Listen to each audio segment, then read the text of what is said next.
মেয়ে মানুষকে পরম যত্ন সহকারে আলতো হাতে বড় করে তুলতে হয়। প্রকৃত বাবা মায়ের কাছে মেয়েরা বোঝা নয়, বরং রাজকন্যার সমতুল্য। বন্ধুরা, এই অসাধারণ প্রসঙ্গটাকে কেন্দ্র করে আজকে আমি আপনাদের ইন্দু নামের একটি মেয়ের সুন্দর একটি গল্প শোনাবো। চ্যানেলে নতুন হলে সাবস্ক্রাইব করতে ভুলবেন না এবং অবশ্যই গল্পটি ভালো লাগলে একটা লাইক আশা করব। একটি সরকারি বিদ্যালয়ের ১০ম শ্রেণীর ছাত্রী ইন্দু। ইন্দুর সহপাঠিনী এবং ঘনিষ্ঠ বান্ধবী হলো মিতা। মিতার বড় দিদির বিয়ে ঠিক হয়েছে, কাজেই একজন ঘনিষ্ঠ বান্ধবী হিসেবে মিতা ইন্দুকে তার বড় দিদির বিয়েতে নিমন্ত্রণ জানানোর তালিকায় রাখে। মিতা বাড়িতে ইন্দুকে নিমন্ত্রণ করতে গিয়ে বলল, এই শোন ইন্দু, তুই আমার বড় দিদির বিয়েতে তো আসবি, গায়ে হলুদের অনুষ্ঠানেও তোকে আসতে হবে, কিন্তু তুই না আসলে খুব মন খারাপ হবে আমার। ইন্দুর ভীষণ ইচ্ছে তার একমাত্র ঘনিষ্ঠ বান্ধবী মিতার বড় দিদির গায়ে হলুদ এবং বিয়ে দুটোতেই যাওয়ার। কিন্তু সমস্যা হলো একটাই, যে মিতার বাড়ি ইন্দুর বাড়ির থেকে বেশ কিছুটা দূরে এবং দুটো অনুষ্ঠানই হবে রাতে। বিয়ে তো রাতেই হয়, আর গায়ে হলুদে অংশগ্রহণ করে বাড়ি ফিরতে ফিরতে এমনিতেও কিন্তু বেশ রাতই হয়ে যাবে। ইন্দুর বাবা মা কখনোই ইন্দুকে রাতের বেলায় অত দূর যাওয়ার অনুমতি দেবে না। ইন্দু তাই মিতার আমন্ত্রণে বেশ কিছুটা দ্বিধা নিয়ে বলল, যেতে তো ভীষণই ইচ্ছা করছে, কিন্তু কি করে যাই বল? তুই তো আমার বাবা মার কথা জানিস, তারা কখনো আমাকে রাতের বেলায় অত দূর যাওয়ার অনুমতি দেবে না। মিতা তখন ইন্দুর কথায় বলল, আঙ্কেল আন্টিকে বুঝিয়ে বললে হবে না? বলিস গায়ে হলুদ কিংবা বিয়ে যে কোনো একটাতে যাওয়ার অনুমতি যেন নিশ্চয়ই দেয়। ইন্দু তখন বেশ বিষণ্ণতার সাথে উত্তর দিল, না রে, তাও দেবে না। এটা বলার পর বিন্দু একটু থেমে তারপর আফসোস করে বলল, ছেলে হলে হয়তো দিত। আমার বড়দা, যে এখন ইউনিভার্সিটিতে পড়ছে, সে কত অনায়াসে বন্ধুদের নিয়ে এদিক সেদিক ঘুরতে যায়, রাতের বেলায় অনুষ্ঠানে যায়, তাতে কোনো আপত্তি নেই। যত আপত্তি নিষেধ শুধু মেয়েদের বেলায়। একথা শুনে মিতা বলল, দেখ, তবু চেষ্টা করিস যদি পারিস। ইন্দু মুখে কিছু না বলে মাথা নেড়ে বোঝালো সে চেষ্টা করবে, যদিও মাথা নাড়াতে কোনো আত্মবিশ্বাস ছিল না। মিতা চলে যাওয়ার পর সেদিন সন্ধ্যায় ইন্দু ভয়ে ভয়ে তার মাকে বলল তার ঘনিষ্ঠ বান্ধবীর দিদির গায়ে হলুদের কথা। ইন্দুর মা তখন টিভি দেখছিল। ইন্দু বলল, মা, বিয়েতে যাব না, শুধু গায়ে হলুদে যাব, আর বেশি সময় থাকবো না, যেতে দেবে প্লিজ মা। মা তখন চরম বিরক্ত হয়ে মেয়েকে বলল, তুই কোন আক্কেলে কথাটা বললি বুঝলাম না। ধর, তোকে যাওয়ার অনুমতি দিলাম, তাহলে তুই রাতের বেলায় অত দূর কিভাবে যাবি? ইন্দু বেশ আনন্দ সহকারে বলল, তুমি চলো আমার সাথে, তুমি গেলে ওরা খুব খুশি হবে, নতুবা তুমি প্লিজ দাদাকে বলো আমাকে নিয়ে যেতে। মা রেগে গিয়ে ইন্দুকে উদ্দেশ্য করে বলে উঠল, চুপ থাক, মেয়ের সাহস কত, রাতের বেলায় দূরে অনুষ্ঠানে যেতে চায়, আর যেন এসব না শুনে। ইন্দু তখন বেশ সাহস নিয়ে আমতা আমতা করে তার মাকে বলল, দাদা তো কত জায়গায় ঘুরতে যায়, কত মজা করে, আমারও খুব ইচ্ছে করে দাদার মতো ঘুরে বেড়াতে, কিন্তু জানি আমি মেয়ে হওয়াতে তা সম্ভব নয়। দাদার মতো ঘুরে বেড়ানোর অনুমতি আমি চাইছিও না, শুধু মিতার বড় দিদির গায়ে হলুদের অনুষ্ঠানে যাওয়ার অনুমতি চাইছি একটু, কারণ ও আমার খুব কাছের একজন বান্ধবী। মা, আমি কথা দিচ্ছি আর কখনো কোথাও যাওয়ার অনুমতি চাইব না। ইন্দুর মা আবারও রেগে গিয়ে বলল, যথেষ্ট বিরক্ত করছিস কিন্তু তুই ইন্দু, আর একটা কথা বলবি তো চড় খাবি, যা বলছি এখান থেকে।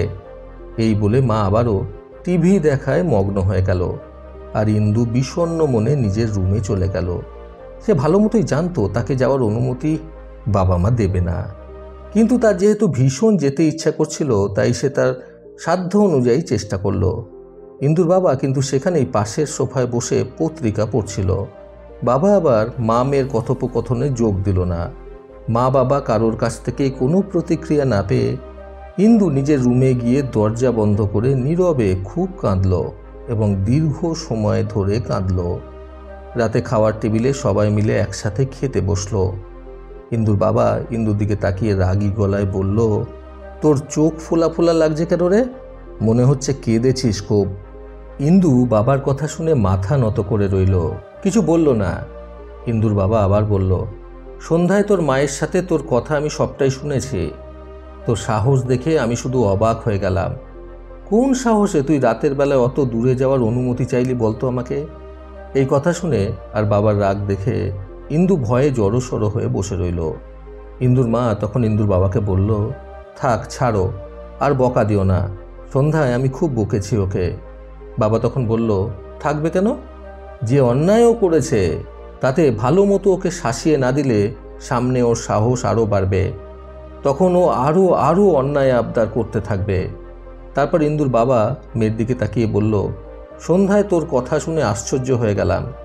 দাদার উদাহরণ দিয়ে অনুমতি চাওয়া হচ্ছে, চর দিয়ে দাঁত ফেলে দেব।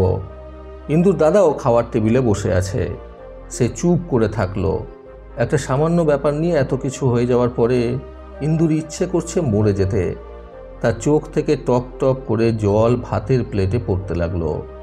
ইন্দুর মা তখন আবারও বাবাকে বলল, প্লিজ থামো তুমি, আর কিছু বলার প্রয়োজন নেই, ওর যথেষ্ট শিক্ষা হয়ে গেছে। ইন্দুর বাবা আবারও রাগ করে বলল, কোনো শিক্ষা হয়নি, শিক্ষা এখন হবে। এরপর মেয়েকে বলল, চেয়ার থেকে উঠে দাঁড়া। ইন্দু তার বাবার কথায় নত মাথায় ভেজা চোখে উঠে দাঁড়ালো। তারপর তার বাবা তাকে বলল, আমার দিকে আয়। ইন্দু থরথর বুকে টলমল পায়ে বাবার কাছে এগিয়ে এলো, প্রচণ্ড ভয় পেয়ে গিয়ে। ইন্দুর বাবা তখন চেয়ার ছেড়ে উঠে দাঁড়িয়ে মেয়েকে বলল, আমার চোখের দিকে তাকা। ইন্দু ঝাপসা এবং ভীত চোখে বাবার দিকে তাকালো। বাবা তখন মেয়েকে বলল, মারে, তোকে আমি গায়ে হলুদের অনুষ্ঠানে নিয়ে যাব আর বিয়েতেও নিয়ে যাব। আমি গেলে তোর বান্ধবী রাগ করবে না তো? এ কথা শুনে ইন্দু সহ ইন্দুর মা, দাদা সবাই হতভম্ব হয়ে তাকালো ইন্দুর বাবার দিকে। তারা ভাবতে পারেনি বাবা যে এমন কথা বলতে পারে কখনো। ইন্দু কয়েক মুহূর্ত অবিশ্বাস্য দৃষ্টিতে বাবার দিকে চেয়ে থেকে আচমকা বাবাকে জড়িয়ে ধরে শব্দ করে কাঁদতে শুরু করলো। মেয়েকে এভাবে কাঁদতে দেখে ইন্দুর বাবা পরম মমতায় আদর করে মেয়ের মাথায় হাত রাখলো এবং বলল, মারে, তো যখন যেখানে যেতে ইচ্ছে করবে আমাকে বলবি, আমি তোকে নিয়ে যাব। কারণ মেয়ে বলেই বাবা মার সহযোগিতা তোর সবচেয়ে বেশি প্রয়োজন। আর মেয়ে মানে একটা বেশি আগলেও রাখতে হয় বাবা মাকে, তুই বড় হলে সেটা বুঝবি। এরপর আরও বলল, তবে মনে রাখবি, নিজে নিজে চলাটা তোকে শিখে নিতে হবে। আর যতদিন অবধি না তুই অনেক বড় হয়ে গিয়ে নিজে নিজে চলাটা শিখে যাচ্ছিস, ততদিন অবধি আমি তোর সঙ্গে আছি। এই কথাগুলো শুনে মেয়ের বিরামহীন কান্নাতে বাবার পরনের জামার বুকের দিকটা ভিজে যাচ্ছে। ইন্দুর বাবা মেয়ের মাথায় হাত বুলিয়ে দিচ্ছে আর বিড়বিড় করে বলছে, আমার রাজকন্যা, সারা জীবন আমার রাজকন্যা হয়েই থেকে যাবি। ইন্দুর মা আর দাদার মুখেও হাসি ফুটে উঠল এইরকম একটি পরিস্থিতিতে দাঁড়িয়ে। বন্ধুরা, প্রকৃত পিতার মর্যাদা বুঝতে আজকের গল্প থেকে শিক্ষণীয় 3টি কথা সর্বদা মনে রাখুন। প্রথমত, কন্যা সন্তানকে অতিরিক্ত শাসনে নয় বরং অতিরিক্ত আগলে রাখা উচিত। দ্বিতীয়ত, কন্যা সন্তানকে করা শাসনগুলো যেন কখনোই তাদের মনের ওপর আঘাত না ফেলে। তৃতীয়ত, একজন প্রকৃত বাবা হওয়া কিন্তু মোটেই সহজসাধ্য নয়। প্রতিবারের মতো আবারও বলবো, এই পৃথিবী তাদেরকেই সম্মান দেয় যারা ইউনিক কিছু করার ক্ষমতা রাখে। সকলে সুস্থ এবং সুন্দর জীবন কামনায় প্রকৃত জীবন থেকে আমি সন্তু চক্রবর্তী আবার আসবো আগামীকাল নতুন সুন্দর শিক্ষণীয় একটি ছোট গল্পের সাথে। ভালো শুনুন, ভালো থাকুন। ধন্যবাদ।